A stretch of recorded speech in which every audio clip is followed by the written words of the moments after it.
ಕೆಲವ್ರಿಗೆ ಹೆಂಗೆ ಅಂದರೆ ನನಗೆ ಏನಿಲ್ಲ ಅಂದ್ರೆ ಪರವಾಗಿಲ್ಲ, ನನಗೆ ಬಿಂದಾಸಾಗಿ ಲೈಫ್ ಲೀಡ್ ಮಾಡೋಕ್ಕೆ ದುಡ್ಡು ಇರಬೇಕು, ಇದು ಕೆಲವ್ರ ಮೆಂಟಾಲಿಟಿ. ಹೌದು. ಇನ್ನು ಕೆಲವು ನನ್ನ ಗಂಡನ ದುಡಿಮೆ ಕಡಿಮೆ ಇದ್ರೆ ಪರವಾಗಿಲ್ಲ, ನನಗೊಂದು ಒಳ್ಳೆ ಫ್ಯಾಮಿಲಿ, ಲವಬಲ್ ಹಸ್ಬೆಂಡ್ ಇರಬೇಕು ಅನ್ನುವಂಥದ್ದು ಒಂದಷ್ಟು ಜನರ ಮೆಂಟಾಲಿಟಿ. ಬಹುಶಃ ಇದು ಮನಸ್ಥಿತಿ ಮೇಲೆ ಡಿಪೆಂಡ್ ಆಗಿದೆ ಅನ್ಸುತ್ತೆ. ಹೌದು ಹೌದು ಹೌದು. ಒಂದು ಎಕ್ಸಾಂಪಲ್ ಹೇಳಬೇಕು ಅಂತ ಹೇಳಿದ್ರೆ, ಇದು well to do family, they were getting income of 2 lakh.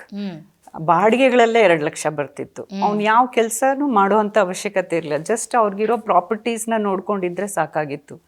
But ಆಕೆ ಅಲ್ಲಿ ಇರೋಕ್ಕೆ ಇಷ್ಟಪಡಲಿಲ್ಲ. ಅವಳ ಮನಸ್ಸಲ್ಲಿ ಏನು ಅಂದರೆ, ನನ್ನ ಗಂಡ ಎಲ್ಲೂ ಹೊರಗೆ ಹೋಗಲ್ಲ, ಬರೀ ಮನೆಯಲ್ಲೇ ಇರೋದೇನಾ, ಆ ದುಡ್ಡು ಬರ್ತಾ ಇದ್ರೆ ಏನಂತೆ, ಇವಂದು ಅನ್ನೋದೇನು ಇಲ್ವಲ್ಲ, ಸ್ವಂತ ದುಡಿಮೆ ಬೇಕು. ಸ್ವಂತ ದುಡಿಮೆ ಬೇಕು. ಈ ಹ್ಯಾಸ್ ಟು ಬಿ ಪ್ರೊಡಕ್ಟಿವ್ ಅಲ್ವಾ, why he has to depend on his parents property ಅಂತ ಹೇಳಿ. ಬಟ್ ಏನಾಗೋಗುತ್ತೆ, ಆ ಒಂದು ಕಾರಣಕ್ಕೂ ಕೂಡ ಆಕೆ ಅವನ ಹತ್ರ ಡೈವೋರ್ಸ್ ತಗೊಂಡು she got married to a person who who was a daily wager. ನೋಡಿ. ಸೊ ಹಾಗಾಗಿ emotions, everything counts, each individual, it's a choice. Okay. So ಹಂಗಿದ್ದಾಗ ನಾವು ಡಿವೋರ್ಸ್ಗಳನ್ನ ಕಡಿಮೆ ಮಾಡೋದು ಬಹಳ ಕಷ್ಟ. ಇಲ್ಲ, ಈಗಂತೂ ಸಾಧ್ಯನೇ ಇಲ್ಲ. ಡಿವೋರ್ಸ್ ಬೇಕಂದ್ರೆ ಬೇಕು, ನಾವು ಎಷ್ಟೇ ಅವನ್ನ ಕೌನ್ಸಿಲಿಂಗ್ ಮಾಡಿದ್ರು ಏನ್ ಮಾಡಿದ್ರು ಯೂಸ್ ಇಲ್ಲ, ಆಗಲ್ಲ. ಒಮ್ಮೊಮ್ಮೆ ಇನ್ನೊಂದು ಏನಾಗುತ್ತೆ ಮ್ಯಾಮ್, ಅವ್ರದ್ದೇ ಆದಂತ ಏನೋ ಒಂದು ಡಿಸಬಿಲಿಟಿ ಇರುತ್ತೆ, ಬಟ್ ಆ ಡಿಸಬಿಲಿಟಿನ ಮುಚ್ಚಿ ಹಾಕಿರ್ತಾರೆ. ಮದುವೆ ಆಗತ್ತೆ, ಮದುವೆ ಆದ್ಮೇಲೆ ಗೊತ್ತಾಗತ್ತೆ, ಅವಾಗ ಕೂಡ ಡೈವರ್ಸಿಗೆ ಹೋಗ್ತಾರೆ. Could be any mental disorder ಇರಬಹುದು, ಇಲ್ಲ ಅಂತ ಹೇಳಿದ್ರೆ ಸೆಕೆಂಡ್ ಮ್ಯಾರೇಜ್ ಅಂತ ಇರುತ್ತೆ, but they don't show that it is a second marriage. ಅದನ್ನ ನಂಬಿಸಿ ಮೋಸ ಮಾಡಿದ್ರು ಅನ್ನೋ ರೀತಿನಲ್ಲಿ ತಗೊಳ್ತಾರೆ. ಸೊ ಈ ಕಾರಣ ಇದೆ ಅಂತ ನಾವು ಹೇಳೋಕ್ಕಾಗೋದಿಲ್ಲ, ಬಟ್ ಬ್ರಾಡರ್ ಆಗಿ ನೋಡಿದ್ರೆ why divorce rates are increasing ಅಂತ ಹೇಳಿದ್ರೆ, ಅಡ್ಜಸ್ಟ್ಮೆಂಟ್ ಪ್ರಾಬ್ಲಮ್ ಆಗಿದೆ, ಒಬ್ರಿಗೊಬ್ರು ಅಡ್ಜಸ್ಟ್ ಮಾಡ್ಕೊಳಕ್ಕಾಗ್ತಾ ಇಲ್ಲ. ಮತ್ತು ಈ ಬಹಳ ತಿಳುವಳಿಕೆ ಬಂದಿದೆ ಜನಗಳಲ್ಲಿ, ತಿಳುವಳಿಕೆ ಬಂದಿರೋದ್ರಿಂದ ಒಂದು ತಿಳುವಳಿಕೆ ಬಂದಮೇಲೆ ಇವಾಗ ಏನಾಗಿದೆ, girl child should be empowered ಅನ್ನೋದೊಂದು ಬಂದಿದೆ. So the girl child is empowered now. The girls are coming into the forefront in the society, but the boys family are not able to accept that. ಅಥವಾ ಸಮಾಜ ಅಂತ ನಾನು ಹೇಳ್ಬೋದು, boys family ಅಂತ ನಾನು ಹಂಗೆ ಹೇಳೋದಕ್ಕಿಂತ ಈ ಒಂದು ಬದಲಾವಣೆ ಆಗಿದೆಯಲ್ಲ, ಆ ಬದಲಾವಣೆನ ಸಮಾಜ ಸರಿಯಾಗಿ ಅದು ಜೀರ್ಣಿಸ್ಕೊಳಕ್ ಆಗ್ತಾ ಇಲ್ಲ. ಈಗ ಮಗಳನ್ನ ಕೆಲ್ಸಕ್ಕೆ ಹೋಗ್ತಾಳಪ್ಪ, ಅವಳು ಏನು ಕೆಲಸ ಮಾಡ್ಸೋಕ್ಕಾಗೋದಿಲ್ಲ, ಅವಳು ಬರ್ತಾಳೆ, ಬಂದ ತಕ್ಷಣ ಅಡುಗೆ ರೆಡಿ ಇರುತ್ತೆ, ಆಯಿತು ನೀನು ಊಟ ಮಾಡು, ನೀನು ಸ್ವಲ್ಪ ರೆಸ್ಟ್ ತಗೋ, rest of the things I take care ಅಂತ ಹೇಳ್ತಾರೆ. The same thing is not for the daughter in law. When it comes to daughter in law, they expect that the daughter in law should come home work even at home ಅಂತ expect ಮಾಡ್ತಾರೆ. So ನಾವೊಂದು ಕೆಲ್ಸದವ್ರನ್ನ ಇಟ್ಕೊಳ್ತೀವಿ, ಈ ಥರ cases ಇದೆ. ಆಯಿತು, ನೀವೇನು ಮಾಡಬೇಡಿ, ನಾನೇ ಕೆಲಸದವ್ರನ್ನ ಇಡ್ತೀನಿ, ನಾನೇ ಸಂಬಳ ಕೊಡ್ತೀನಿ, ನಾನೇ ಎಲ್ಲ ನೋಡ್ಕೊಂಡು ಹೋಗ್ತೀನಿ ಅಂದರೂ ಕೂಡ mother in laws will not accept. No you have to come and work ಅಂತ ಇದ್ದಾರೆ. ಸೊ ಅದೂ ಒಂದು ಪ್ರಾಬ್ಲಮ್ ಆಗ್ತಾ ಇದೆ. Girls, the ladies are they are coming to the forefront, but the people are not cooperating or seeing to it how to ಅವ್ರ ಕೆರಿಯರ್ನ ಹೆಂಗೆ balance ಮಾಡ್ಕೊಂಡು ಹೋಗಬೇಕು ಅಂತ ಹೇಳಿ ಒಂದು ಪ್ರೋತ್ಸಾಹ ಕೊಡುವಂಥದ್ದು ಮಿಸ್ಸಿಂಗ್ ಇದೆ. ಓಕೆ, ಅದು ಬಹುಶಃ ಬಂದರೆ it may sustain the family life. ಹಿಂದೆ ಎಲ್ಲ ಹೆಣ್ಮಕ್ಳೇ ಎಲ್ಲದಕ್ಕೂ ಅಡ್ಜಸ್ಟ್ ಮಾಡ್ಕೊಂಡು ಹೋಗ್ತಾ ಇದ್ರು, ಬಟ್ ಇವಾಗ ಹುಡುಗನ ಫ್ಯಾಮಿಲಿ ಅವರೇ ಅಡ್ಜಸ್ಟ್ ಮಾಡ್ಕೊಳ್ಬೇಕಾದ ಸಿಚುವೇಶನ್ ಇದ್ರೆ, ಸೊ ಇರೋದ್ರಿಂದಾಗಿ ಸೊ ಅವ್ರ ಅಡ್ಜಸ್ಟ್ ಮೆಂಟಲಿ ರೆಡಿ ಆಗಬೇಕು. ನಮ್ಮ ಮನೆಗೆ ಒಬ್ಳು ಹುಡುಗಿ ಬರ್ತಿದ್ದಾಳೆ, ಸೊ ಅವಳು ಹೆಂಗಿರಬೇಕು ಅನ್ನೋದನ್ನ ನಾವು ಡಿಸೈಡ್ ಮಾಡೋಕ್ಕಿಂತ ಮನೇಲಿ ಅವ್ರ ಗಂಡ ಹೆಂಡತಿ ಹೆಂಗ್ ಬೇಕಾದ್ರೂ ಇರ್ಲಿ, ಒಟ್ನಲ್ಲಿ ಚೆನ್ನಾಗಿರ್ಲಿ, ಆ ಥರದ ಒಂದು ಮೈಂಡ್ ಸೆಟ್ ಬಂದ್ರೆ ಚೆನ್ನಾಗಿರ್ಬೇಕು. And what is that our contribution ಅಂತಾನು ನೋಡ್ಬೇಕು. ಅವ್ರು ಚೆನ್ನಾಗಿರಕ್ಕೆ ಆಸ್ ಎ ನಾವು ಪೇರೆಂಟ್ಸ್ ಆಗಿ, ಅತ್ತೆ ಮಾವಾಗಿ ನಮ್ದು ಏನ್ ಕಾಂಟ್ರಿಬ್ಯೂಷನ್ ಕೊಡ್ಬೋದು ಅಥವಾ ನಾವ್ ಏನ್ ಅವ್ರಿಗೆ ಹೆಲ್ಪ್ ಮಾಡ್ಬೋದು ಅದನ್ನ ಮಾಡ್ಬೇಕೇ. ಕೆಲವೊಮ್ಮೆ ಡಾಮಿನೇಟಿಂಗ್ ಮಾಡೋದು ಅಥವಾ ನೀನ್ ಹಂಗ್ ಮಾಡು, ನೀನ್ ಹಿಂಗ್ ಮಾಡು, ಆ ಎಕ್ಸ್ಪೆಕ್ಟೇಷನ್ಸ್ ಬಿಡ್ಬೇಕು ಅನ್ಸುತ್ತೆ. ಮೇ ಬಿ ಎಕ್ಸ್ಪೆಕ್ಟೇಷನ್ ಇದ್ರೂ ಕೂಡ this is my expectation, can that expectation B fulfilled ಅನ್ನೋದನ್ನು ಪ್ರಶ್ನೆ ಮಾಡ್ಕೋಬೇಕು ಅವರು. ಇಲ್ಲ ಅದು ಫುಲ್ಫಿಲ್ ಆಗ್ಬೇಕು ಅಂದ್ರೆ ವಾಟ್ ಟು ಬಿ ಡನ್ ಅಂತಾನು ಅವರು ನೋಡ್ಬೇಕು. Together they should chalk out what to be done ಅಂತ. ಮತ್ತೆ ಬರ್ತಿದ್ದಂಗೆನೆ ಬರ್ತಾನೆ you have to do everything ಅಂತಂದ್ರು that is a shocking for her. ಹೌದು. ಸೊ ಅದನ್ನು ಕೂಡ ಸ್ವಲ್ಪ ಐ ಥಿಂಕ್ ಆಮೇಲೆ ಇವಾಗಿನ ಜನರೇಷನ್ ಅಲ್ಲಿ 1 ವರ್ಷ ಹಿಂಗ್ ಚಿಟಿಕೆ ಹೊಡ್ಗೆದಲ್ಲಿ ಕಳೆದೋಗ್ಬಿಡತ್ತೆ. ಅವ್ರದ್ದು ಫ್ಯಾಮಿಲಿ ಟ್ರಿಪ್ಸ್ ಇರತ್ತೆ, ಹನಿಮೂನ್ ಟ್ರಿಪ್ಸ್ ಇರತ್ತೆ, ಏನೇನೋ ಇರತ್ತೆ. ಅದ್ರಲ್ಲಿ 1 ವರ್ಷ ಕಳೆದಿದ್ದೇ ಗೊತ್ತಾಗಲ್ಲ. ಸೊ ಐ ಥಿಂಕ್ ಅವ್ರಿಗೆ ಅಡ್ಜಸ್ಟ್ ಆಗಕ್ಕೆ more than 1 year, 2 to 3 years ಬೇಕಾಗತ್ತೆ. The honeymoon period is 1 year. ಇವಾಗ ಆ 1 year ಆದ್ಮೇಲೆ ಶುರುವಾಗೋದು ಎಲ್ಲಾನು. ಸೊ ಇನ್ ನೆಕ್ಸ್ಟ್ 2 years ಸ್ವಲ್ಪ ಎಲ್ಲಾರು ಸ್ವಲ್ಪ ಕೋಆಪರೇಟ್ ಮಾಡಿದ್ರೆ, ಹುಡುಗಿ ಕಡೆಯವರು ಅಷ್ಟೇ, ಹುಡುಗನ ಕಡೆಯವರು ಅಷ್ಟೇ. ಈಗ ಹುಡುಗಿ ಕಡೆಯವರು ಏನ್ ಮಾಡ್ತಾರೆ, ಆಯ್ತಮ್ಮ ನೀನ್ ಕಾಲ್ ಮೇಲೆ ನೀನ್ ನಿಂತ್ಕೊಂಡಿದ್ಯಾ, ನಿಂಗೆ ಅಡ್ಜಸ್ಟ್ ಆಗ್ಲಿಲ್ಲ ಅಂದ್ರೆ ಬಂದ್ಬಿಡು ಅಂತಾರೆ. ಫಸ್ಟ್ ಹೇಳೋದೇ ಅದು ಪೇರೆಂಟ್ಸ್, ಅದು ಹೇಳೋದ್ ಬಿಡ್ಬೇಕು.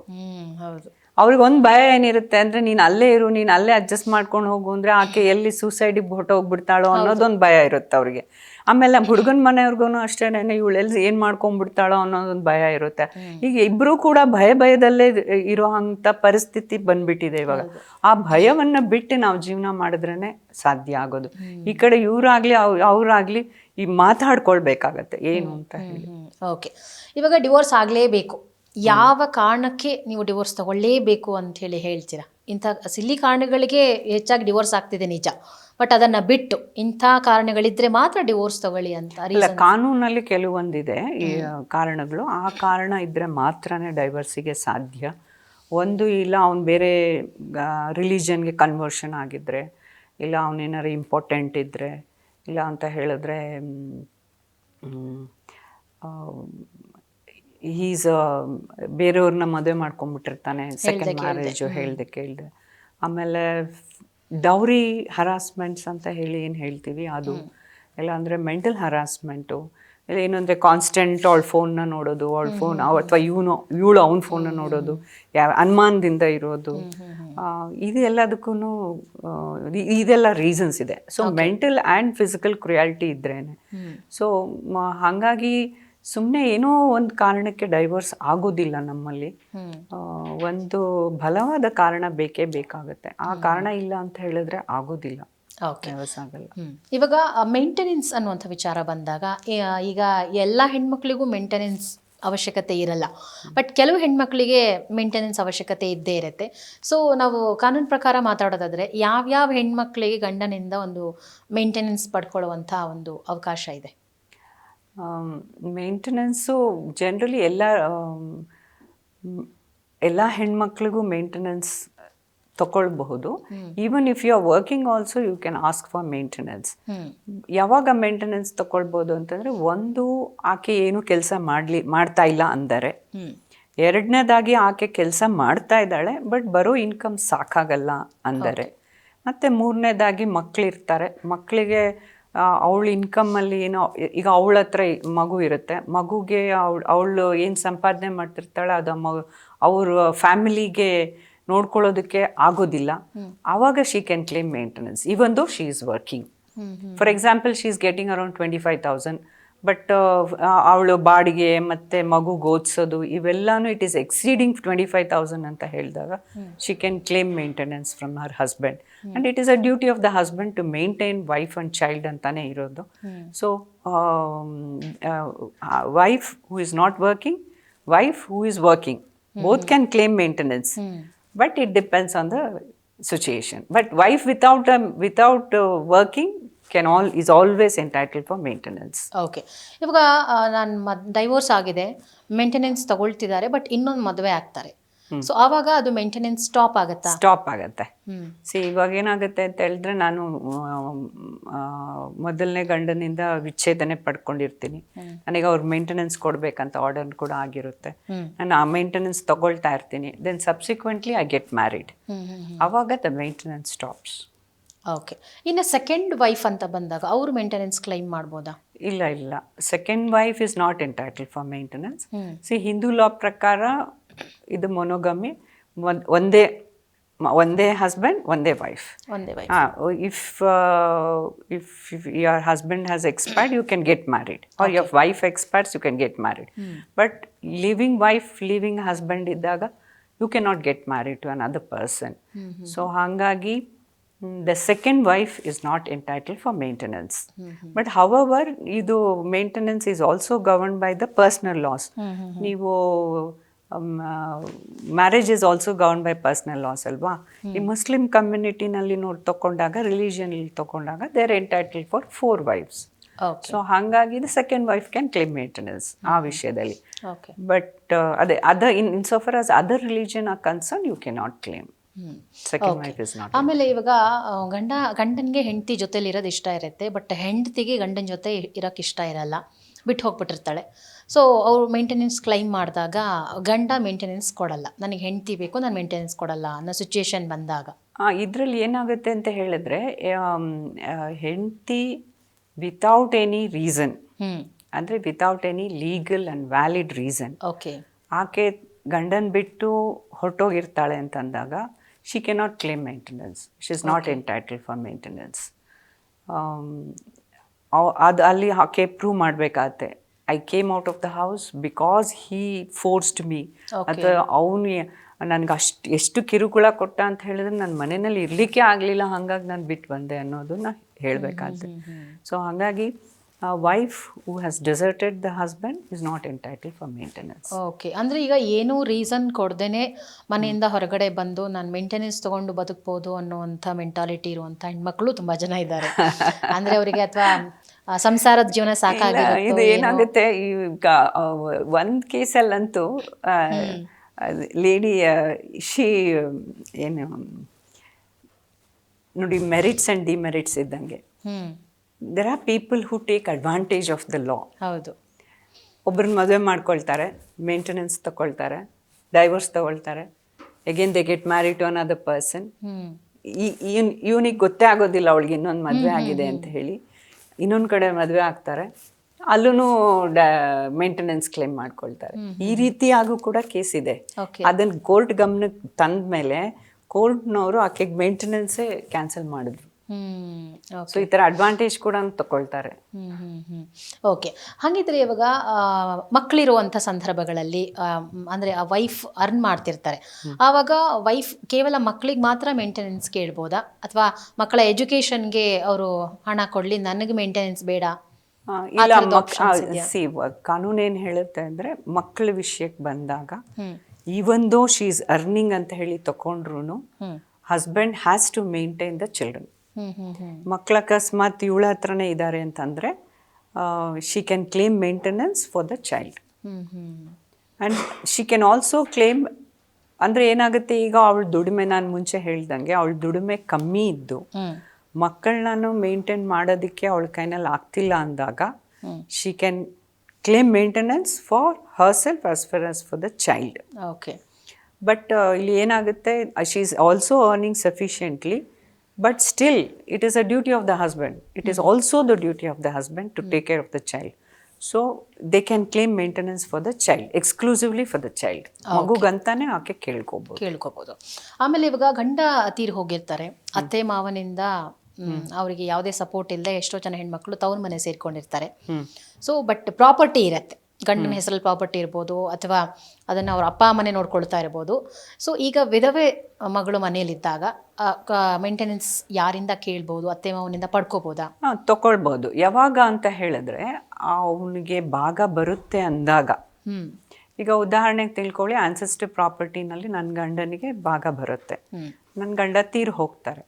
ಆ ಸಂದರ್ಭದಲ್ಲಿ ನಾನು ಆ ಪ್ರಾಪರ್ಟಿ ಮೇಲೆ ನನಗೆ ಮಗು ಇರುತ್ತಲ್ಲ, ಮಗು ಜೊತೆನಲ್ಲಿ ನಾನು ಮೇಂಟೆನೆನ್ಸ್ ಕೇಳ್ಕೋಬಹುದು, ಮೇಂಟೆನೆನ್ಸ್ ಕೇಳ್ಬೋದು.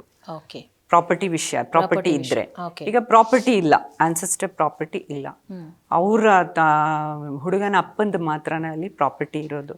ಅವಾಗ ಈಕೆ ಏನು ಮೇಂಟೆನೆನ್ಸ್ ಕ್ಲೇಮ್ ಮಾಡಕ್ ಬರೋದಿಲ್ಲ ಅವ್ರ ಹತ್ರ. ಅಂದ್ರೆ ಮಗು ಇದ್ರೂ ಅಷ್ಟೇನೆ, ಮೊಮ್ಮಗ ಇರ್ತಾನೆ, ಬಟ್ ಪೇರೆಂಟ್ಸ್ ಇನ್ ಹತ್ರ ಮೇಂಟೆನೆನ್ಸ್ ಕೇಳಕ್ ಬರೋದಿಲ್ಲ. ಓಕೆ, ಆಮೇಲೆ ಇದೆ ಲ್ಯಾಕುನ ಇದೆ. ಯಾಕೆಂತ ಹೇಳಿದ್ರೆ, it is a responsibility of the parents to take care of the kids. ನಾವು if a father dies then the mother has to take care of the child. Okay, ಆಮೇಲೆ ಇವಾಗ ಎಷ್ಟೋ ಕೇಸಸ್ಗಳಲ್ಲಿ ಹೆಣ್ಮಕ್ಳು ಗೌರ್ಮೆಂಟ್ ಅಫಿಷಿಯಲ್ಗಳಿರ್ತಾರೆ, ಬಟ್ ಗಂಡ ಬೇರೆ ಏನೋ ಬಿಸ್ನೆಸ್ಸೋ ಏನೋ ಇರ್ತಾರೆ. ಸಮ್ಟೈಮ್ಸ್ ಅವ್ರ ಮಧ್ಯೆ ಡಿವೋರ್ಸ್ ಆದಾಗ ಸರ್ಕಾರಿ ಕೆಲಸದಲ್ಲಿರುವಂಥ ಹೆಂಡತಿಯಿಂದ ಅವರು ಮೇಂಟೆನೆನ್ಸ್ ಕೇಳ್ಬೋದಾ? ಅಲ್ಲ, ಸರ್ಕಾರಿ ಅಂತಾನೆ ಅಲ್ಲ. ಈಗ ಉದಾಹರಣೆಗೆ ಮೇಂಟೆನೆನ್ಸ್ ಲಾ ತಗೊಂಡ್ರೆ ಇಟ್ ಇಸ್ ಜೆಂಡರ್ ಫ್ರೆಂಡ್ಲಿ. ಇಬ್ರು ಯಾರು ಬೇಕಾದ್ರೂ ಕ್ಲೇಮ್ ಮಾಡ್ಬೋದು.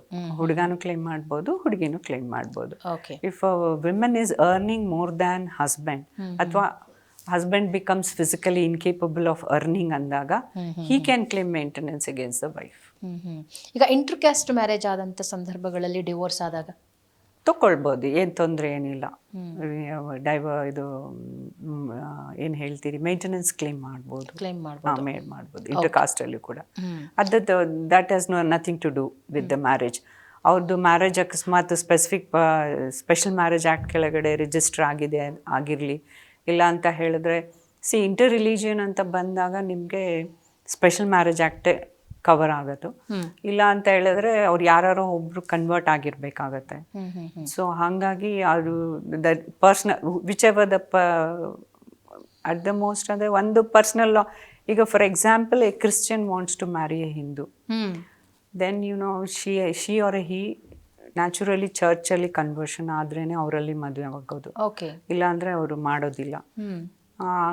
ಹಾಗಾಗಿ ಅದು ಕನ್ವರ್ಷನ್ ಆದ ತಕ್ಷಣ ಕ್ರಿಶ್ಚಿಯನ್ ಬಂದ್ಬಿಡ್ತಾರೆ. So the Christian loss apply. If of course ಅವರು ಇಲ್ಲ ನಮಗೆ ಯಾವುದು ಇದೇನು ಬೇಡ, we will get married in under special act ಅಂತ ಹೇಳಿ ಬಂದಾಗ ಸ್ಪೆಷಲ್ ಆ್ಯಕ್ಟ್ ಏನಿದೆ ಅದೇ ಗವರ್ನ್ ಆಗುತ್ತೆ.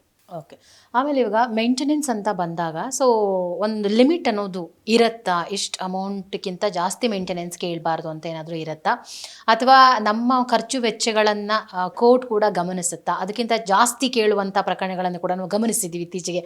6 ಕೋಟಿ 10 ಕೋಟಿ ಎಲ್ಲ ಕಾಂಪನ್ಸೇಷನ್ ಕೇಳಿರೋದು ಉಂಟು, ಅಷ್ಟು ಅಮೌಂಟ್ ಕೊಟ್ಟಿರೋದು ಉಂಟು. ಇದೆಲ್ಲ ಹೆಂಗೆ ನಡೆಯುತ್ತೆ ಅಂತ? ಇಲ್ಲ, ಇದು ಏನಾಗುತ್ತೆ ಅಂದರೆ, ನೀವು ಮೇಂಟೆನೆನ್ಸ್ ನಾವು ಕ್ಲೇಮ್ ಮಾಡಬೇಕಾದ್ರೆ ಅಥವಾ ಕೋರ್ಟ್ ಗ್ರಾಂಟ್ ಮಾಡಬೇಕಾದ್ರೆ ಯಾರು ಮೇಂಟೆನೆನ್ಸ್ ಕ್ಲೇಮ್ ಮಾಡ್ತಾ ಇದ್ದಾರೆ, ಎಷ್ಟು ಜನ ಇದ್ದಾರೆ. ಈಗ for example wife and child ಇದ್ರು ಅಂತ ಹೇಳಿದ್ರೆ, and the husband is working ಅಂತ ಅನ್ನೋದಾದರೆ, the husband has to almost 50% of his income maintenance ಆಗಿ ಕೊಡ್ತಾರೆ. 50% ಆಫ್ ದ ಇನ್ಕಮ್. ಇಲ್ಲಿ ಒಂದೇನಾಗುತ್ತೆ, ಒಂದು ಬರೀ ಕೇವಲ ಸಬ್ಸಿಸ್ಟೆನ್ಸ್ ಲೆವೆಲ್ ಅಂತ ಹೇಳಿ ನೋಡೋದಿಲ್ಲ. ಆ ಒಂದು ಸ್ಟ್ಯಾಂಡರ್ಡ್ ಆಫ್ ಲಿವಿಂಗ್ ಅಂದರೆ, ಈಗ ಮದುವೆ ಮಾಡಿಕೊಟ್ಟಾಗ ಅವರ ಒಂದು ಸ್ಟ್ಯಾಂಡರ್ಡ್ ಆಫ್ ಲಿವಿಂಗ್ ಹೆಂಗಿತ್ತು ಅಂತ ಹೇಳಿ ನೋಡಿಕೊಂಡು ಆ ಸ್ಟ್ಯಾಂಡರ್ಡ್ ಆಫ್ ಲಿವಿಂಗ್ಗೆ ತಕ್ಕನಂಗೆ ಅಮೌಂಟನ್ನು ಕೊಡಿಸೋದಕ್ಕೆ ನೋಡ್ತಾರೆ. ಈಗ ಮೀನಲ್ ಜಾಬ್ಸಲ್ಲಿ ಇರ್ತಾರೆ, ಇಲ್ಲ ಅಟೆಂಡರ್ಸ್ ಇರ್ತಾರೆ, ಅವ್ರಿಗೇನು ಸ್ಯಾಲ್ರಿ ಬರ್ತಾ ಇದೆ ಆ ಸ್ಯಾಲ್ರಿನಲ್ಲಿ ಎಷ್ಟು ಕೊಡಬಹುದು ಅಂತ ನೋಡಿಕೊಂಡು ಕೊಡ್ತಾರೆ. It is a discretionary of the court. ಇವಾಗ ಕೆಲವರು ಪ್ರತಿ ತಿಂಗಳು ಮೇಂಟೆನೆನ್ಸ್ ಕೇಳುವಂಥವ್ರು ಇದ್ದಾರೆ. ನಂಗೆ ಪ್ರತಿ ತಿಂಗಳು ಬೇಡ, ಒಂದೇ ಸತಿ ನನಗೆ ಪರ್ಮನೆಂಟ್ ಆಲ್ಮನಿ ಬೇಕು ಅಂತ ಹೇಳಿ ಮಾಡ್ಬೋದು. ಆ ಥರನೂ ಮಾಡ್ಬೋದು. ಪ್ರತಿ ತಿಂಗಳು ಆರ್ಡರ್ ಮಾಡ್ತಾರೆ. ಇಲ್ಲ ಅಂತ ಹೇಳಿದ್ರೆ ಪರ್ಮನೆಂಟ್ ಆಗಿ ಅಲಿಮನಿನೂ ಕೊಡ್ಬೋದು. ಈಗ ಪರ್ಮನೆಂಟ್ ಅಲಿಮನಿ ಕೊಟ್ಟಾಗಲೂ ಕೂಡ ರೀಸೆಂಟ್ ಸುಪ್ರೀಂ ಕೋರ್ಟ್ ಡೆಸಿಷನ್ ಪ್ರಕಾರನೂ ಕೂಡ ಪರ್ಮನೆಂಟ್ ಅಲಿಮೋನಿನಲ್ಲೂ 2 ವರ್ಷಕ್ಕೊಂದ್ಸತಿ 5% ಜಾಸ್ತಿ ಕೊಡಬೇಕು ಅಂತಾನು ಮಾಡಿದ್ದಾರೆ. ಯಾಕಂದ್ರೆ ಲಿವಿಂಗ್ ಇಂಡೆಕ್ಸ್ ಚೇಂಜ್ ಆಗ್ತಾ ಹೋಗುತ್ತೆ, ಅವರ ಆಗು ಹೋಗುಗಳು ಚೇಂಜ್ ಆಗ್ತಾ ಹೋಗುತ್ತೆ. ನೀವೇನು 20,000 ಹೇಳಿರ್ತೀರಿ, 10 ವರ್ಷ ಆದ್ಮೇಲೂ ನೀವು 20,000ನೇ ಕೊಡೋದು ಅಂತ ಹೇಳಿದ್ರೆ ದಟ್ ವಿಲ್ ಬಿ ನಥಿಂಗ್ ಅವಾಗ. ಹಾಗಾಗಿನೇ ಕೋರ್ಟ್ನವ್ರು ಇವಾಗ ಇದು ಒಂದು ಏನು ಹೇಳ್ತೀರಿ, ಚೇಂಜ್ ಇನ್ ದ ಲಾ ಅಂತಾನೆ ಹೇಳ್ಬೋದು ನಾವು. ಸೊ ಪರ್ಮನೆಂಟ್ ಅಲಿಮನಿ ಕೊಟ್ಟಿದ್ದಾರೆ, 20,000 ಇಂದ 50,000 ಮಾಡಿದ್ದಾರೆ. ಆ 50,000ಗೆ ಎವ್ರಿ 2 years 5% ಆ್ಯಡ್ ಮಾಡಿ ಕೊಡ್ಬೇಕಂತಾನು ಆರ್ಡರ್ ಮಾಡಿದ್ದಾರೆ. ಸೊ ಅಂದ್ರೆ ಅದೇ ಥರ ಪ್ರೊಸೀಜರ್ ನಡೀತಾ ಇದೆ. ನಡೀತಾ ಇದೆ. ಇನ್ನು ಸ್ಟಾರ್ಟಿಂಗ್ ಕೇಸಸ್ಗಳು ನಡೀತಾ ಇರುವಂಥ ಸಂದರ್ಭಗಳಲ್ಲಿ, ಈಗ ವೈಫ್ಗೆ ಕೇಸ್ ನಡ್ಸಕ್ ಆಗ್ತಿರಲ್ಲ, ಡಿವೋರ್ಸ್ಗೆ ಹಾಕೊಂಡಿರ್ತಾರೆ, ಅಂಥ ಟೈಮಲ್ಲಿ ನಮ್ಗೆ ಇಮಿಡಿಯೇಟ್ ಆಗಿ ಹಣ ಬೇಕಿರುತ್ತೆ. ಮಧ್ಯಂತರ ತಗೊಳ್ತೀವಿ ನಾವು, ಏನು ಹೇಳ್ತಾರೆ, ಮೇಂಟೆನೆನ್ಸ್ ಅಂತ ಹೇಳಿ. ಸೊ ಅದನ್ನ ಹೇಗೆ ಕ್ಲೈಮ್ ಮಾಡೋದು? ಇಂಟ್ರಿ ಮೇಂಟೆನೆನ್ಸ್ ಅಂದರೆ, ಇವಾಗ ನಾವು ಡೈವರ್ಸ್ಗೆ ಹಾಕ್ಕೊಂಡಿರ್ತೀವಿ, ಇಲ್ಲ ಅಂತಂದರೆ ಗಂಡ ಬೇಕು ಅಂತಾನೆ ಹಾಕ್ಕೊಂಡಿರ್ತೀವಿ. ಆವಾಗ ಅಥವಾ ಮೇಂಟೆನೆನ್ಸಿಗೆ ಮಾತ್ರ ಹಾಕಿರ್ತೀವಿ, ಡೈವರ್ಸ್ಗಾಗಲಿ ಇಲ್ಲ ರೆಸ್ಟಿಟ್ಯೂಷನ್ಗೆ ಹಾಕಿರಲ್ಲ. ಆವಾಗಲೂ ಕೂಡ ಒಂದು ಮಧ್ಯಂತರ ಅರ್ಜಿ ಅಂತೇಳಿ ಹಾಕ್ಕೊಳ್ತೀವಿ ನಾವು.